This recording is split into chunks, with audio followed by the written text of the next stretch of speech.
masing-masing individu. Terima kasih. Untuk nomor 10 oleh Bapak Saifullah, kami persilakan Bapak Saifullah. Terima kasih Bapak Ketua. Yang untuk nomor 10, membangun komunitas atau building community, mengidentifikasi cara untuk membangun komunitas. Ada langkah aktualisasi. Menurut pandang kami ada 4 macam di sini. Yang pertama adalah merancang ruang kerja yang nyaman. Berikan kebebasan kepada staf atau karyawan untuk menentukan ruang kerja yang sesuai dengan kepribadian mereka dengan tetap mengacu kepada aturan yang ada. Contohnya ialah seperti tata letak meja. Kemudian bisa juga berikan contoh apakah ruangan itu dibutuhkan bunga atau tidak. Untuk yang kedua, ciptakan community minded di tempat kerja. Berusahalah untuk mendorong orang untuk saling menyapa. Kedengarannya sederhana, tetapi sebenarnya ini adalah cara yang luar biasa untuk membangun komunitas di tempat kerja dan mengakrabkan satu sama lain. Yang ketiga, dukungan positif dari pimpinan. Kenyamanan di lingkungan kerja didukung oleh pihak para pemimpin, oleh pihak para pimpinan. Sebagai contoh, dengan menepati semua kesepakatan yang telah dijanjikan pimpinan. Misalnya, ada rewards jika target dan tujuan sudah tercapai, maka anggota atau staf kita kasih reward. Yang keempat, membangun komunikasi yang baik. Komunikasi yang baik adalah dasar dari sebuah kerjasama. Jika tidak ada komunikasi, sebuah tim tidak dapat bersama dengan efektif. Kalau komunikasi yang baik sudah terjadi, nantinya akan terjadi keharmonisan dan tim dapat menghadapi tantangan dan mencapai target dengan baik. Sekian dan terima kasih. Kembali ke Pak Ketua. Baik, Bapak Saifullah, terima kasih Pak. Sebelum kita buka forum diskusi dan pertanyaan, mungkin ada pantun yang akan disajikan oleh Ibu Darmawati Rahayu. Pada Ibu Darmawati Rahayu, kami persilakan Ibu. Oke, terima kasih atas kesempatan yang diberikan oleh Pak Ketua. Bangun dini hari, segarkan badan. Sambut mentari, songsong rejeki. Setiap diri adalah pemimpin perubahan. Wajib berkreasi dan berinovasi. Terima kasih.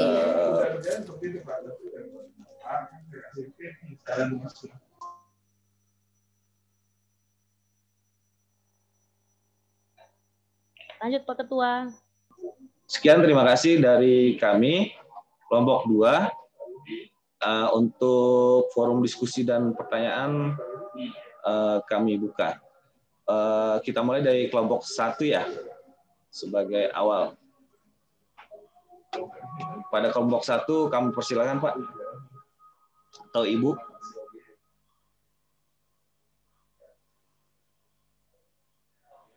Kelompok 1. Untuk kelompok 2 ini, sekretarisnya siap untuk mencatat siapa yang bertanya dan tanya apa. Baik Pak, Ibu Herlia sudah siap Pak? Iya Bapak. Pak Eko izin bertanya dari kelompok 1. Baik, kepada Ibu Restu, kami persilakan Bu. Iya. Untuk bagian sifat teladan dari Ki Hajar Dewantoro, itu dari kelompok 1 baru mendefinisikan apa itu sifat teladan nomor 1, 2, dan 3. Itu belum dijelaskan contohnya kapan pemimpin berada di depan, tengah, dan di belakang. Nah, mohon penjelasan.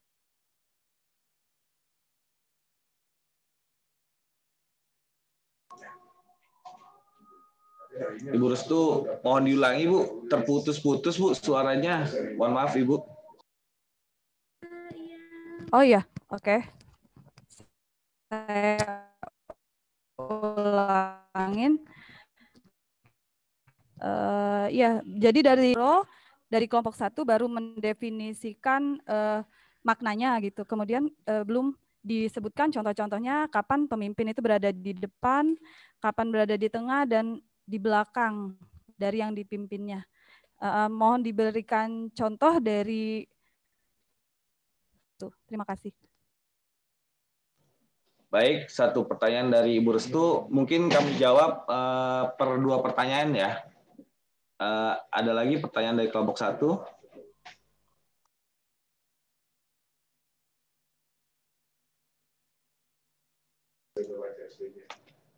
Baik, untuk menjawab pertanyaan kelompok 1 mungkin dapat dijawab oleh Bapak Fahmi.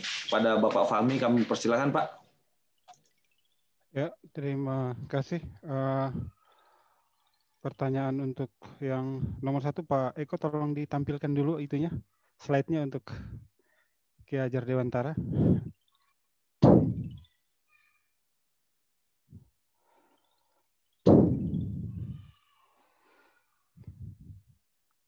Ya,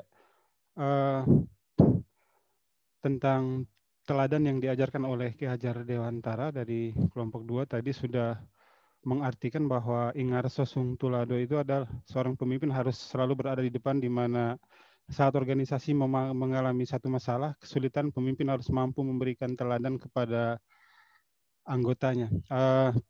Yang sebagai contoh misalnya dalam sebuah organisasi ada masalah yang tidak dapat diselesaikan, seluruh anggotanya ragu untuk mengambil keputusan bagaimana cara untuk mengambil keputusan terhadap masalah tersebut, maka dibutuhkan kehadiran seorang pemimpin yang berani mengambil tanggung jawab terhadap kebijakan yang akan diambilnya.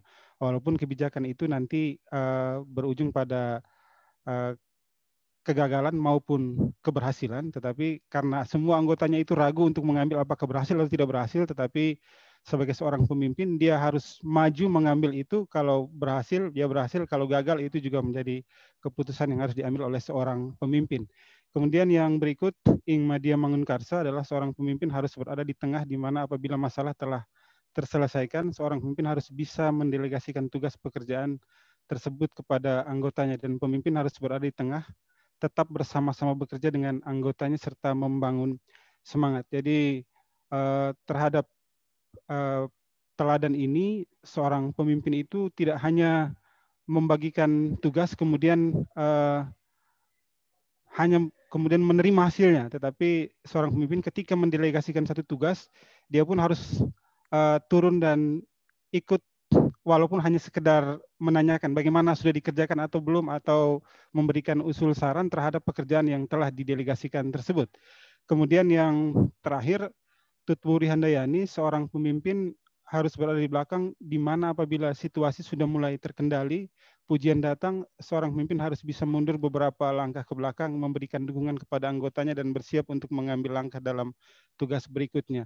Seorang pemimpin yang baik, contohnya adalah seorang pemimpin yang baik tidak pernah berkata bahwa keberhasilan satu tim ini adalah karena kerjanya, tetapi seorang pemimpin yang baik akan selalu berkata, semua ini berhasil karena kerja kita bersama.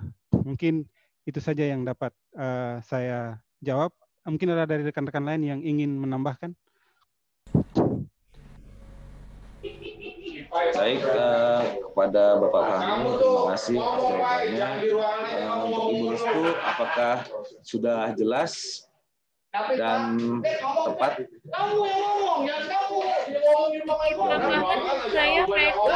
Ya, untuk Ibu Riza, kami persilakan untuk menambahkan. Oke, terima kasih atas kesempatannya. Dari saya mungkin contoh simpelnya begini, Bu Restu. Untuk Ingar Sosung Tulodo itu seorang pemimpin berada di depan itu ketika dia benar-benar fungsinya itu sebagai pemimpin, dia berdiri di depan untuk memimpin semua timnya. Kalau untuk yang di tengah itu Ing Madia Mangunkarso itu contoh simpelnya bisa dikatakan pemimpin itu dia juga bisa menjadi rekan ataupun teman bagi timnya, bagi bawahannya, sehingga dia bukan ditakuti tapi lebih disegani, bisa menjadi pemimpin, bisa juga menjadi rekan.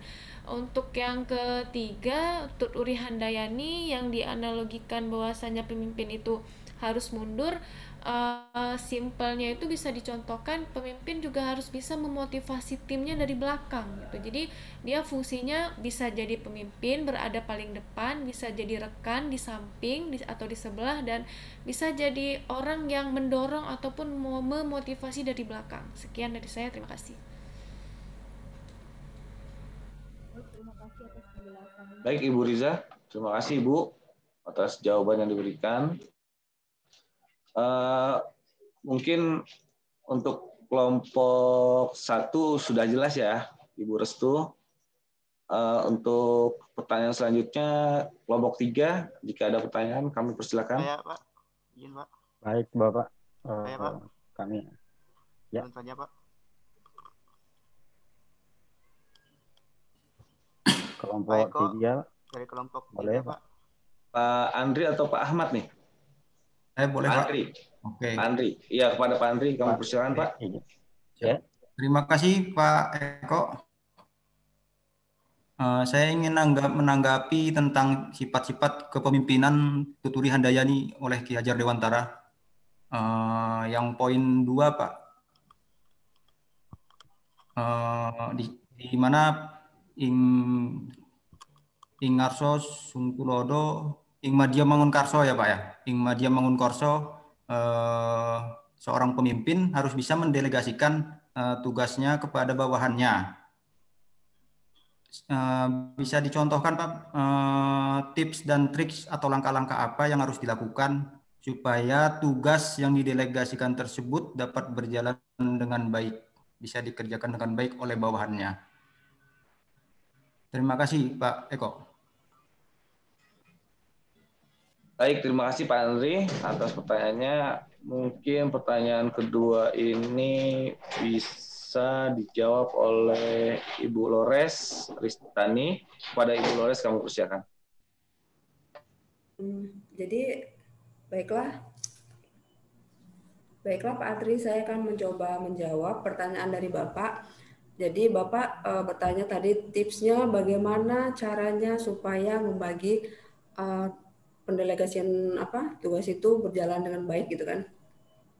Jadi seorang pemimpin itu harus mengetahui dulu yang pertama itu kemampuan dari tiap bawahannya. Jadi misalnya kasub dengan stafnya. Jadi kalau misalnya kasubnya itu lagi banyak kerjaan, mungkin dialihkan ke stafnya gitu. Dan kalau misalnya kasubagnya itu tidak terlalu banyak kerjaannya, berarti beban kerjanya harus lebih banyak di kasubnya dan sisanya di stafnya. Nah, kalau misalnya kayak kami di kesekretariatan gitu kan, jadi kalau misalnya sekretarisnya sedang tidak terlalu banyak kerjaan, berarti dia juga harus mengambil tugas dia sebagai sekretaris, sudah gitu dialihkan ke sebagian ke kasub, sebagian lagi ke stafnya. Jadi pekerjaan yang berat itu terasa ringan dan yang ringan cepat selesai. Kayak gitu paling tipsnya, Pak.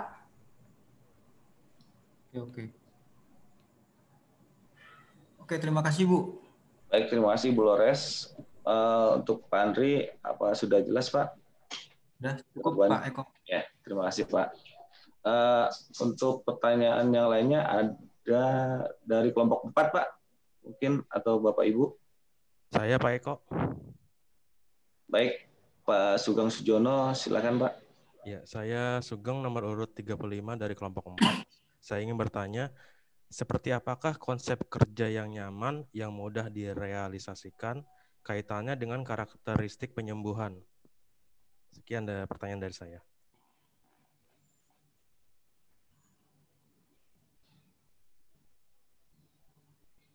Baik, untuk pertanyaan ketiga ya Pak ya, akan dijawab oleh Ibu Darmawati Rahayu, mungkin bisa Bu? Ya, terima kasih atas kesempatan. Ya, terima kasih Pak Sugeng atas pertanyaannya. Jadi saya akan coba menjawab. Untuk karakteristik penyembuhan atau healing sendiri, yang artinya pemimpin yang baik harus menciptakan penyembuhan emosional dan hubungan dirinya atau hubungan dengan orang lain, karena hubungan merupakan kekuatan untuk transformasi dan integrasi. Dalam contoh sehari-hari dalam organisasi, yaitu contohnya, apalagi saya sebagai kasubag ya, yang mempunyai sebenarnya bukan staf ya, tapi di sini yang membantu pekerjaannya ada honorer. Kita menjadi atasan sekalian teman, rekan kerja, dan suka mendengarkan apa saja keluhannya, apa saja yang mereka yang belum tahu, mereka minta kami ajarkan, atau permasalahan apa yang mendasar, mungkin permasalahan pribadi, mereka tak segan-segan menceritakan kepada saya atasannya atau lebih mereka menjadi teman. Jadi kita itu di lingkungan kerja harus menciptakan jangan ada batas antara atasan dan bawahan, tapi lebih ke rekan kerja sehingga apapun permasalahan yang dihadapi oleh bawahan atau rekan kerja kita bisa disampaikan dengan suasana hati yang nyaman. Jadi mereka seperti berbicara dengan rekan kerja dan kita bisa memberikan solusi atau masukan untuk penyelesaian masalah yang dihadapi. Mungkin begitu Pak Sugeng dari saya. Oke, terima kasih Bu Darmawati atas penjelasannya. Saya ingin bertanya.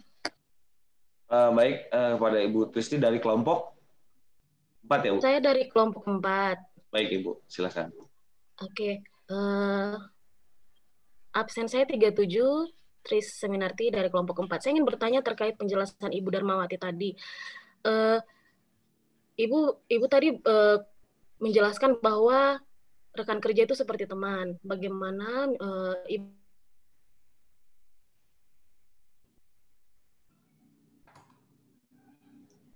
Tristi, suaranya mungkin bisa diulangi Bu, tidak terdengar. Menghadapi masalah seperti misalkan atasan dengan bawahan yang sudah baik.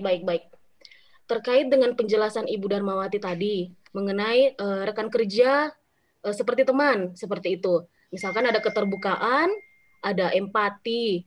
Nah, bagaimana menghadapi bawahan yang tidak segan lagi kepada pimpinan karena tidak ada batasan lagi antara atasan dan bawahan karena sudah seperti teman. Terima kasih. Terima kasih Ibu Tri. Saya akan coba menjawab. Ini memang pernah terjadi ya beberapa hari kebelakang pengalaman di saya memang karena memang saya sebelumnya kan menjabat Kasubag ini baru 5 bulan Bu. Jadi memang sebagai staf bendahara sampai sekarang juga masih merangkap bendahara. Jadi memang ke anak-anak honorer atau teman-teman yang sebaya memang sudah CS kalau kita bilang ya Bu, sudah CS. Jadi setelah menduduki jabatan memang agak apa ya Bu, memang kayak tadi memang kurang memang batasan untuk atasan bawahan memang kurang ya.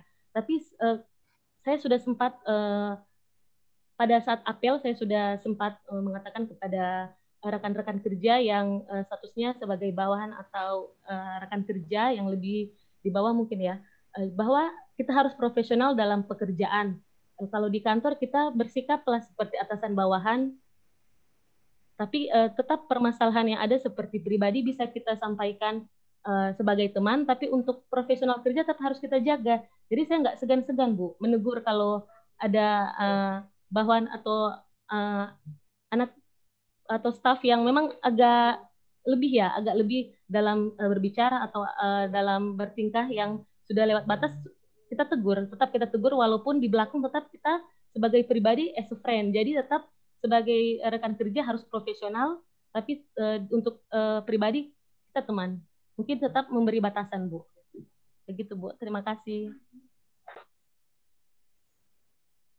Baik, mungkin yang dimaksud Ibu Ayu tadi adanya batasan antara atasan dan bawahan.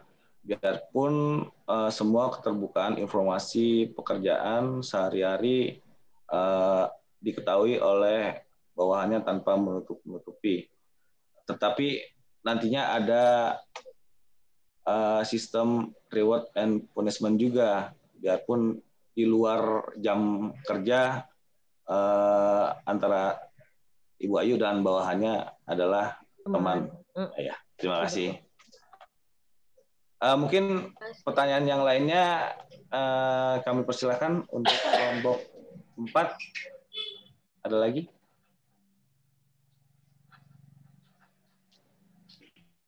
Baik, forum diskusi ini mungkin cukup ya pertanyaannya ya. Kami tutup kepada kelompok 2. Mohon rekan-rekan kita tepuk tangan. Oke, lanjut. Terima kasih Bapak. Lanjutnya, kelompoknya. Assalamualaikum warahmatullahi wabarakatuh. Waalaikumsalam. Waalaikumsalam. Kami dari kelompok 3 Pak ingin menyajikan materi karakteristik pemimpin dan bedah film tadi. Mohon dibantu Ibu Mutmainah untuk share screen-nya. Kami akan memperkenalkan anggota kelompok 3, Pak. Ya.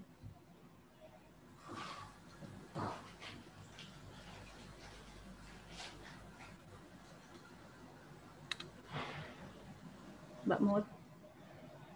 Bentar ya.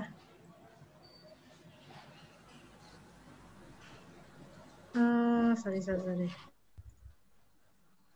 Santai. Minta.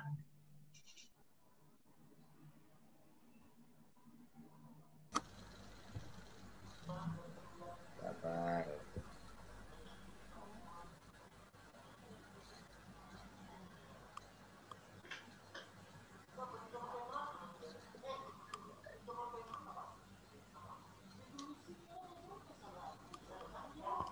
Oke, Mbak. Belum muncul.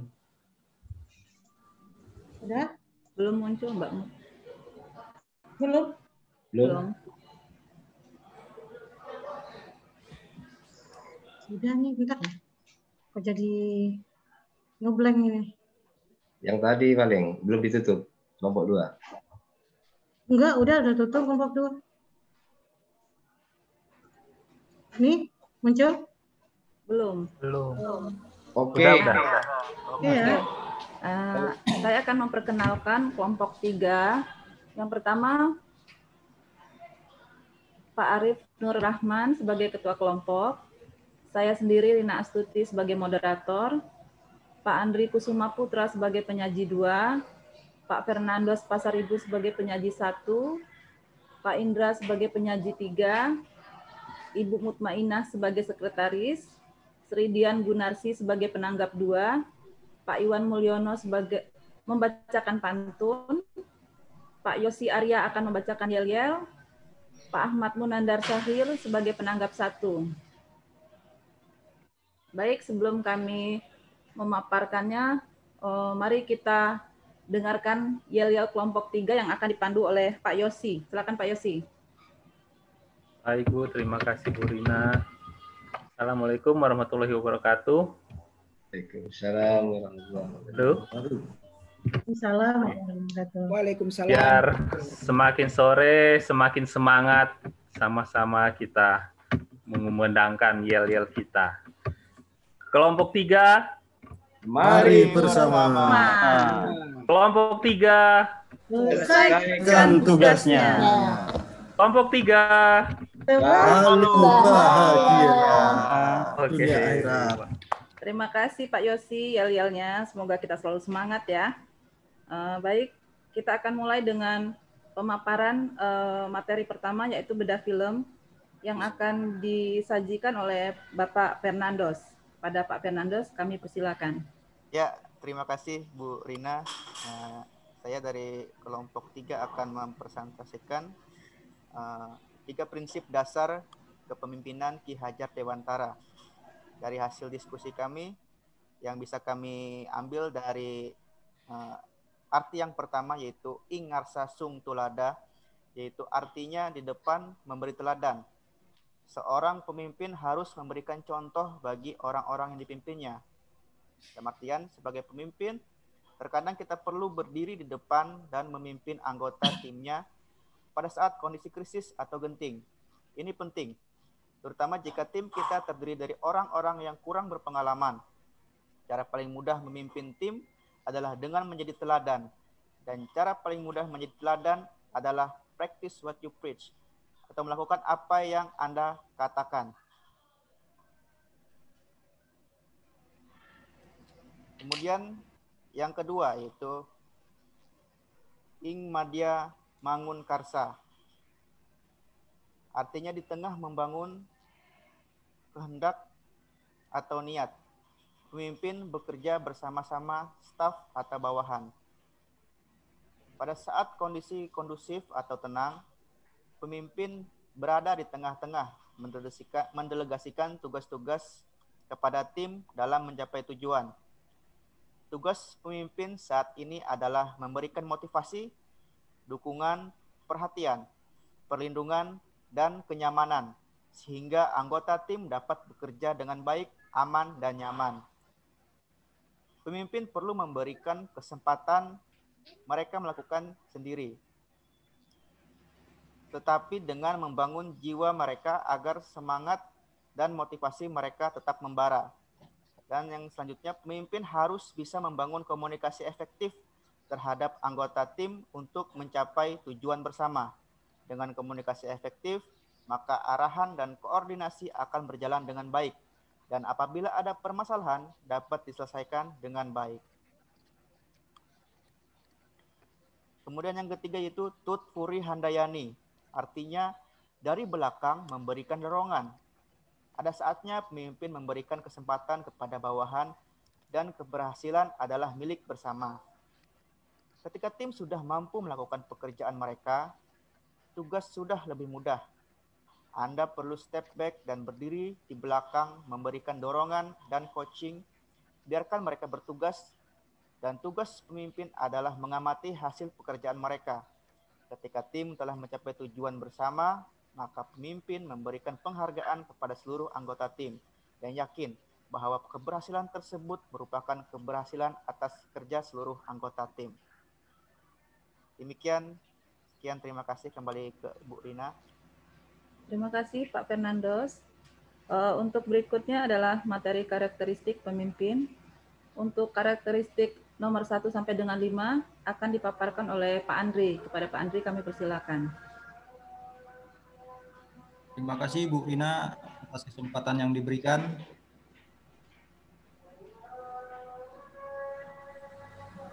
Tolong Bu Mu.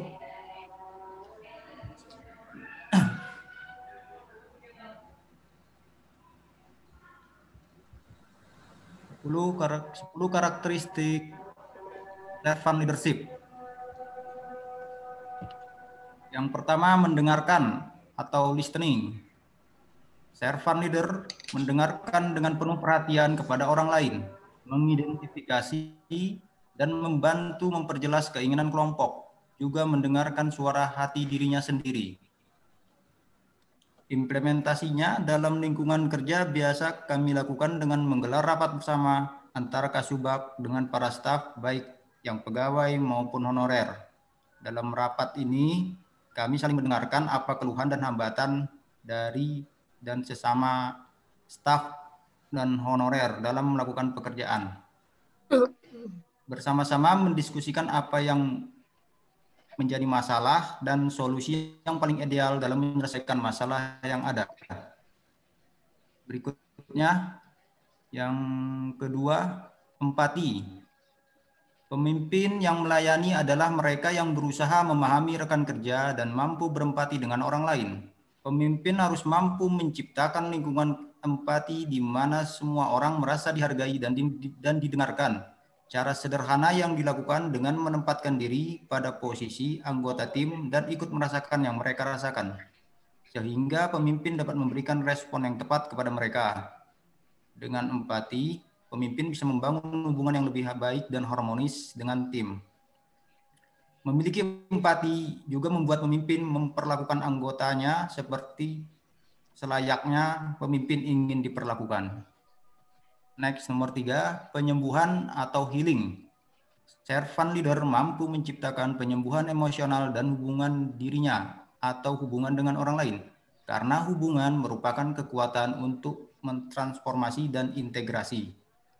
Pemimpin harus memiliki sifat sabar, sehingga jika ada masalah di organisasi, dalam menghadapi permasalahan, mereka mengupayakan dengan komunikasi atau musyawarah, sehingga permasalahan yang terjadi di organisasi bisa diselesaikan dengan baik, serta hasil yang memuaskan di semua stakeholder. Berikutnya, nomor 4, kesadaran, awareness. Kesadaran untuk memahami isu-isu yang melibatkan etika, kekuasaan, dan nilai-nilai. Melihat situasi dari posisi yang seimbang yang lebih terintegrasi. Hal ini dapat dilihat dari implementasi di kantor kita, yaitu dengan melaksanakan 3S, senyum, salam, dan sapa, dan 5R, rapi, resik, rawat, ringkas, rajin, secara berkesinambungan dalam rangka mengimplementasikan nilai-nilai dan etika pelayanan kepada masyarakat pencari keadilan. 3S dan 5R adalah nilai-nilai mendasar pelayanan kepada masyarakat agar masyarakat terpuaskan dengan layanan yang diberikan. Pemimpin dan stakeholder, khususnya para petugas PTSP yang berhadapan langsung, harus memiliki kesadaran akan nilai-nilai tersebut. Ruang PTSP, pengadilan yang bersih, nyaman, dan representatif, disertai dengan petugas-petugas yang profesional dan ramah adalah suatu keharusan di setiap pengadilan. Berikutnya nomor 5, persuasi, persuasion. Pemimpin yang melayani berusaha meyakinkan orang lain daripada memaksa kepatuhan. Ini adalah satu hal yang paling membedakan antara model pemimpin yang otoriter tradisional dengan servant leadership. Mengajak berdiskusi dengan cara yang baik terkait kendala apa saja kepada staf atau rekan kerja yang mengalami kendala dalam melaksanaan pekerjaan tersebut. Kemudian hasil diskusi tersebut merupakan suatu kesepakatan yang harus dipatuhi bersama. Demikian 5 dari servant leadership yang dapat saya sampaikan. Selanjutnya, Bu Rina. Terima kasih Pak Andri. Untuk karakteristik yang nomor 6 sampai dengan 10 akan disajikan oleh Pak Indra. Pada Pak Indra kami persilakan. Terima kasih Bu atas kesempatan yang diberikan. Baiklah, saya akan coba memaparkan hasil diskusi kelompok kami untuk servant leadership dari nomor 6 sampai nomor 10. Yang nomor 6 itu adalah konseptualisasi atau conceptualization, yaitu kemampuan melihat masalah dari perspektif konseptualisasi, berarti berpikir secara jangka panjang atau visioner dalam basis yang lebih luas. Contohnya, persamaan hak untuk seluruh pengguna layanan. Konsep untuk melayani masyarakat secara luas dan merata pada pengadilan kami, penyediaan layanan kepada disabilitas dimulai pada tahun 2016. Penyediaan sarana dimulai dari penyediaan sarana disabilitas seperti guiding block, parkir disabilitas, kamar mandi disabilitas, dan informasi layanan dengan huruf braille. Serta kemudian dilanjutkan jalur khusus kursi roda dan tempat wudhu disabilitas. Kemudian servant leadership yang ketujuh yaitu kejelian atau foresight. Jeli atau teliti memahami pelajaran dari masa lalu, realitas saat ini, dan kemungkinan konsekuensi dari keputusan untuk masa depan.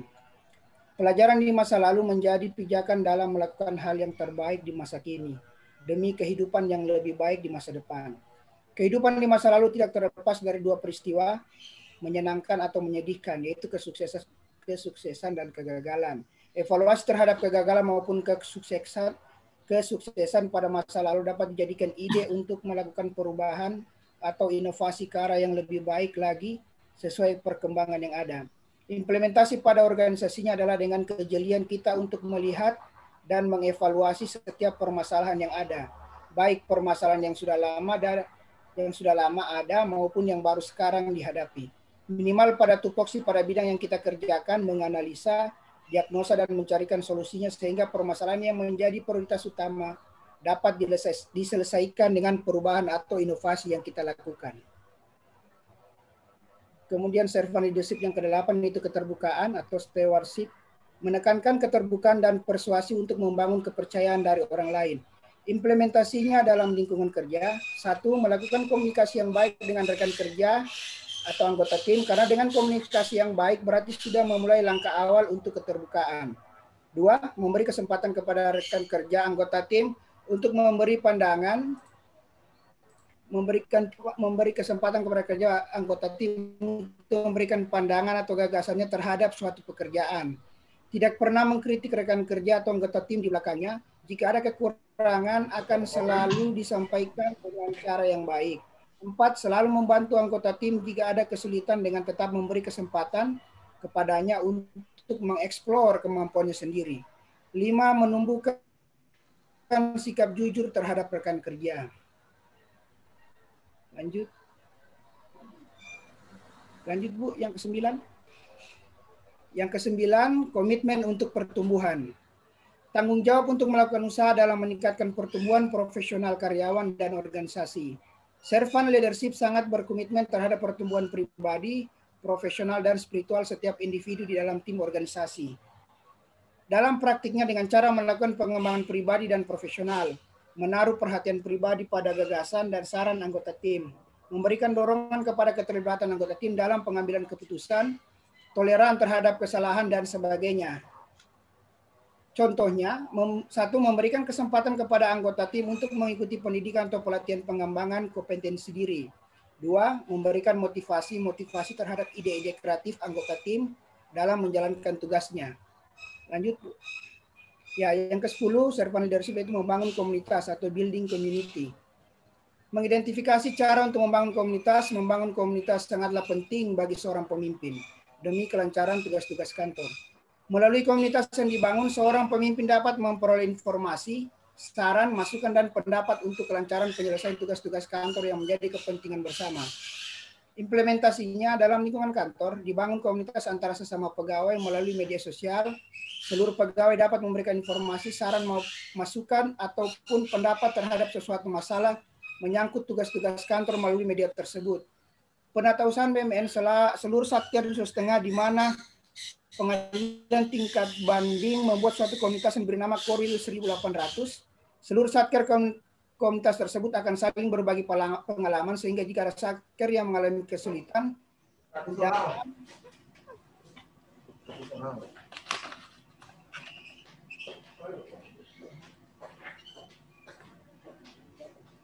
ya, mungkin itu Pak.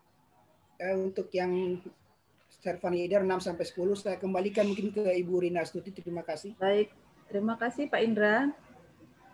Sebelum kita membuka forum untuk pertanyaan, tanggapan, mari kita dengarkan sama-sama pantun kelompok 3 yang akan dibacakan oleh Pak Iwan. Kepada Pak Iwan kami persilakan.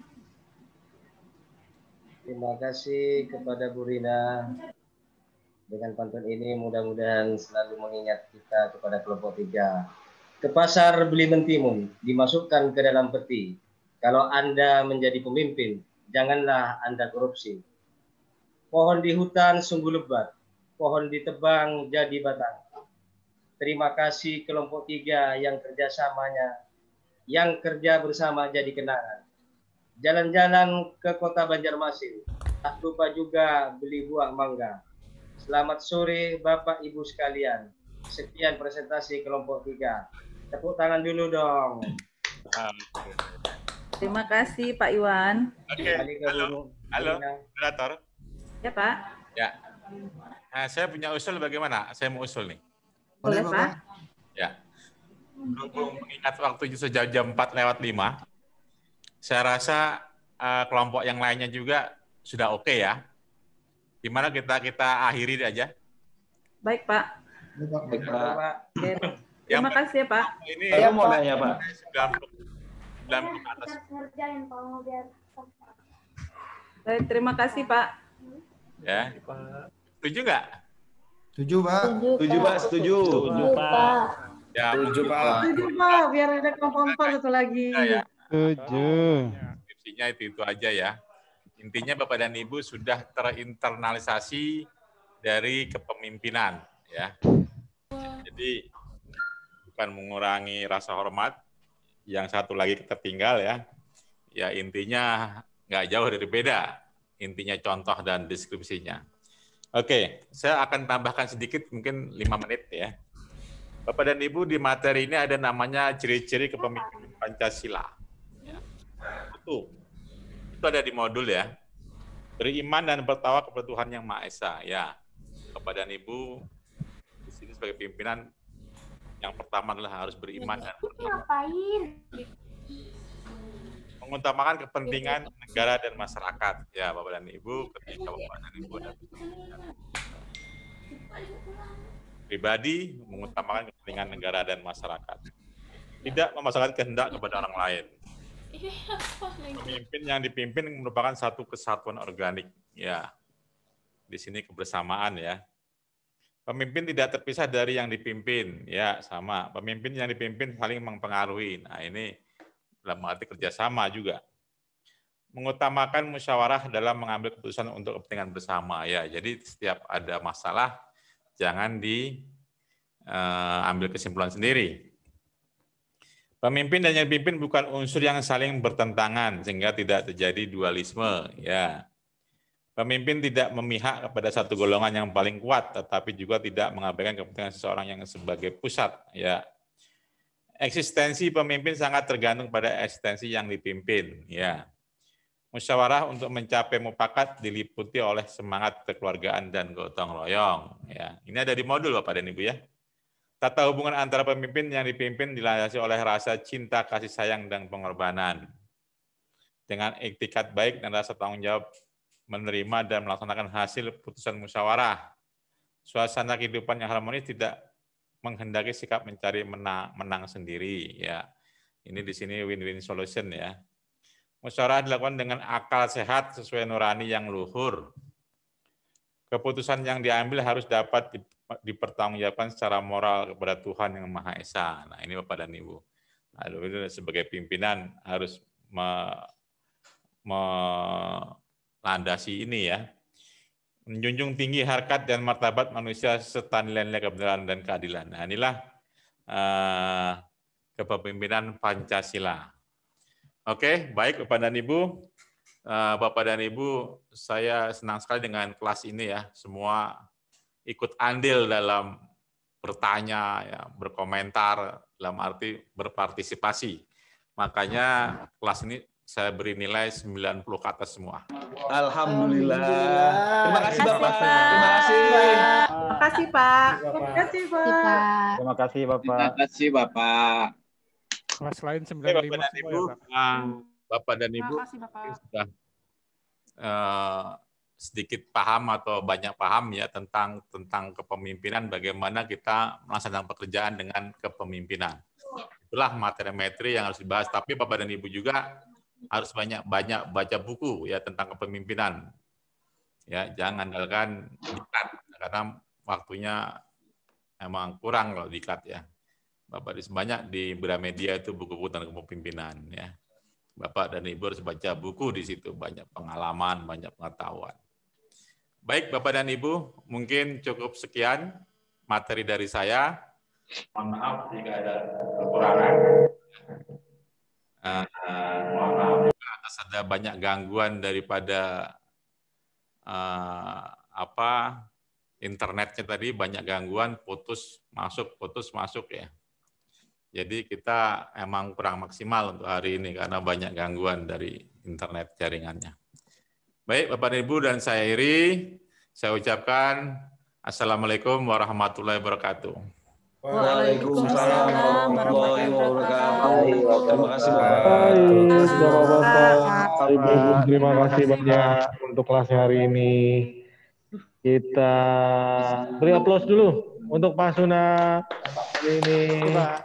Terima kasih Pak. Terima kasih Pak Sunan atas waktu dan tempatnya. Terima kasih Pak Sunan. Baik, Bapak-bapak, Ibu-ibu, nanti untuk materinya akan saya share. Ya, 15 Februari. Kenapa Pak? 15 Februari. Pak Ruski. Oh enggak ya Pak? Saya kira ngomong sama saya Pak Ruski. Enggak. Yang di samping Pak. Oke, baik. Bapak Ibu, bagaimana ini kelasnya mau dilanjut, mau diskusi atau kita tutup?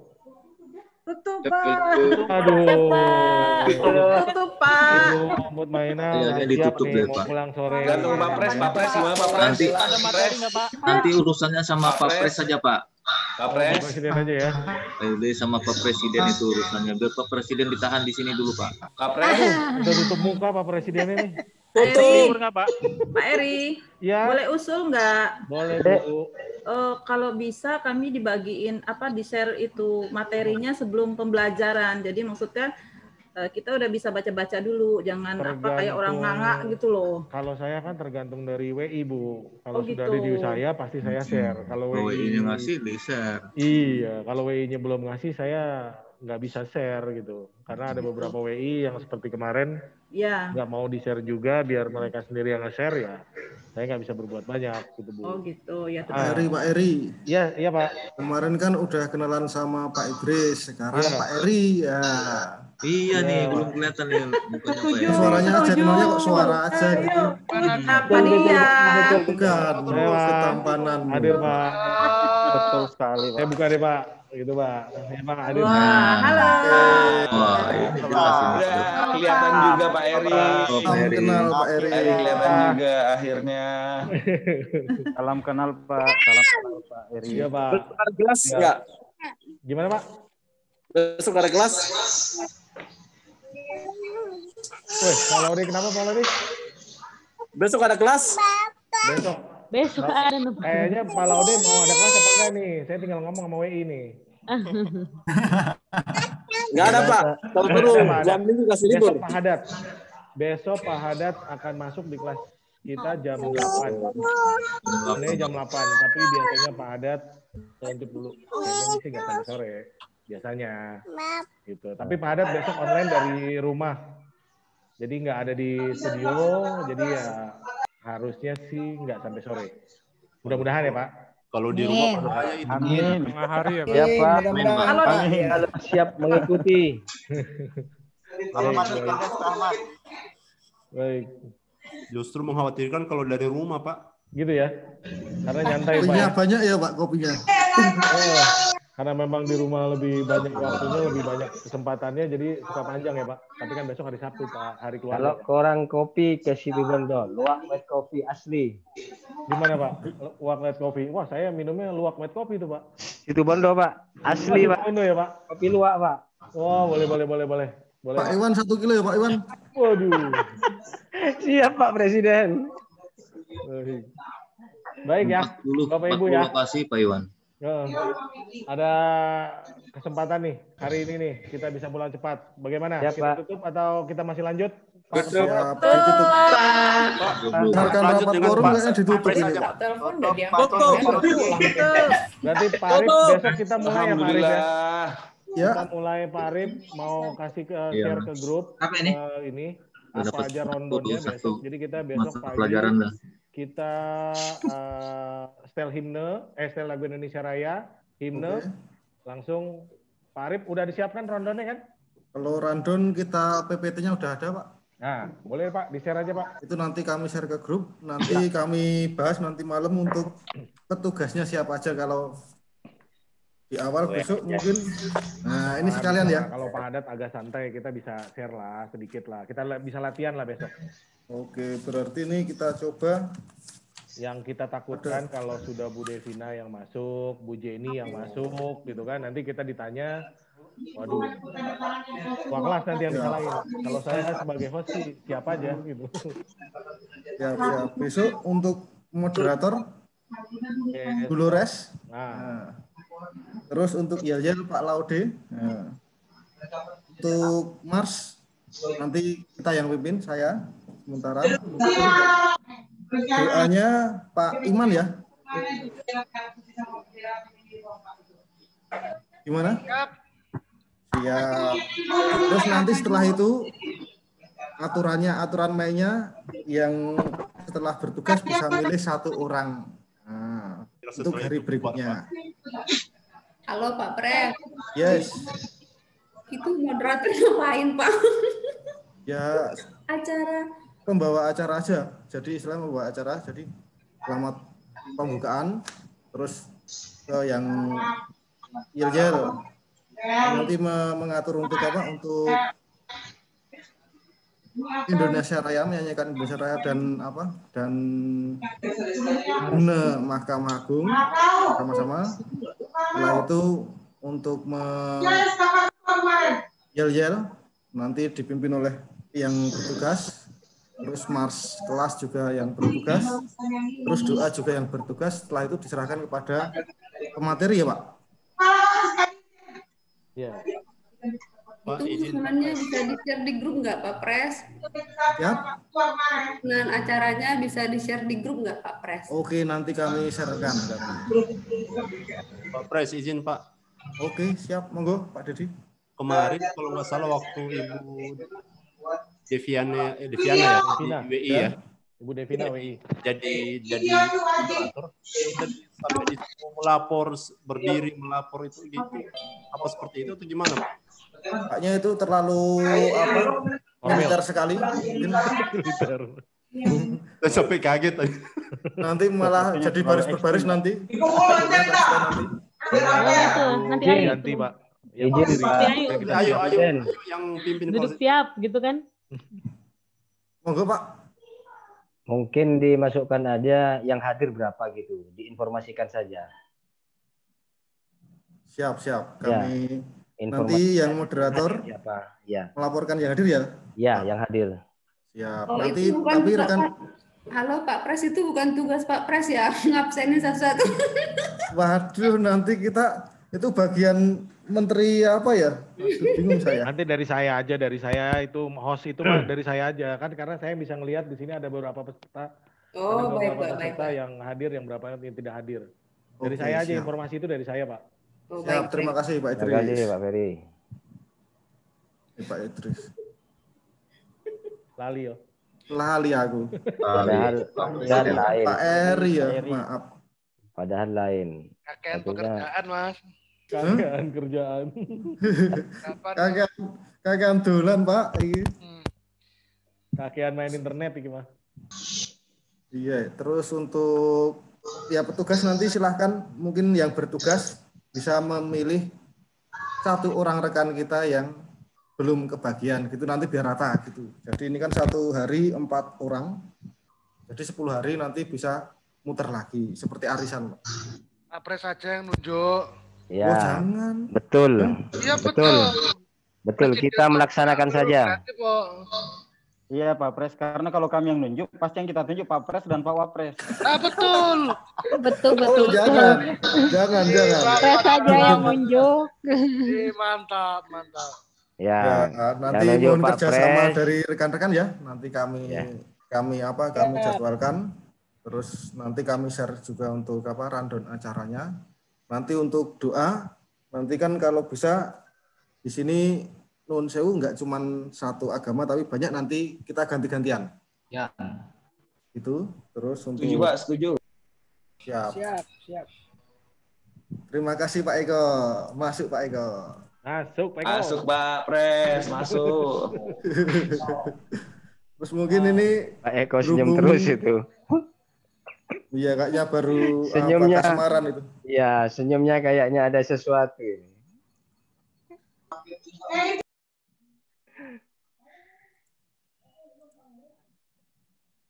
Terus untuk sore ini bagaimana rekan-rekan? Pulang aja Ibu Montaina. Iya, pulang. Pak Iwan lagi saya ngasih terus Pak Iwan. Bubar. Ya.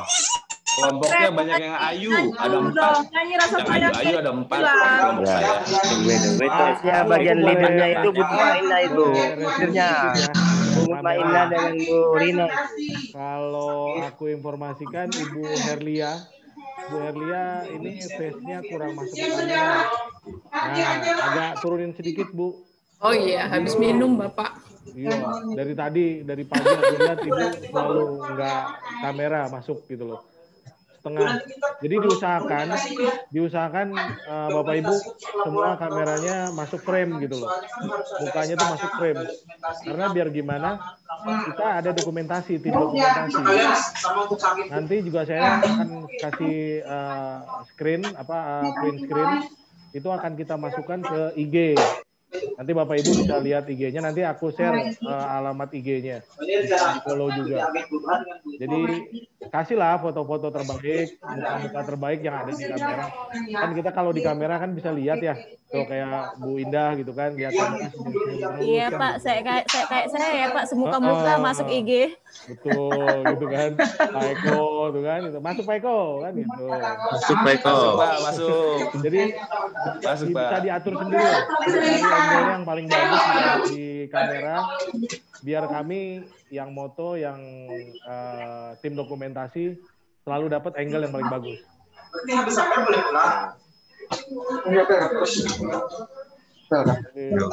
lighting saya yang bekerja ini, gitu ya, Bu Herlia ya, biar selalu masuk gitu loh di kamera. Monggo, lanjut lagi, ada lagi. Nah ini aku mau ini nih, Pak Sugeng nih. Pak Sugeng itu latar belakangnya naik pesawat ya Pak? Lagi naik heli, Pak. Oh, naik heli. Kok naik heli madepnya ada yang ke belakang ya, Pak? Tahu gue heli semua madepnya ke depan, Pak. Kayak naik bajai, Pak. Iya, iya, iya.